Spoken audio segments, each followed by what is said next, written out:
Que dire les gars, que dire de cette belle victoire du Real en déplacement, 3-0. Je commence par ça. Avec de la patience, Xabi Alonso peut nous ériger un château à Madrid.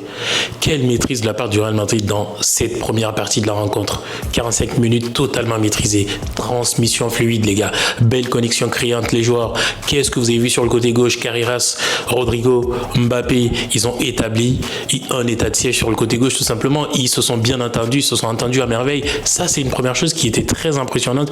Mastantuono qui a brillé par son activité pendant la première mi-temps les gars. L'équipe qui était ultra forte pendant les 45 premières minutes. Franchement, c'était super intéressant parce qu'il y avait énormément de possibilités, une circulation beaucoup plus rapide que ce qu'on a vu contre Osasuna. C'est tout. Mais les gars, n'oublions pas un aspect. Défensivement, toute l'équipe commence à se battre collectivement. Et ça, c'est intéressant parce que niveau pressing, ils ont totalement élevé le niveau ce soir. Dans les 60 premières minutes, le Real Oviedo ne voyait quasiment rien.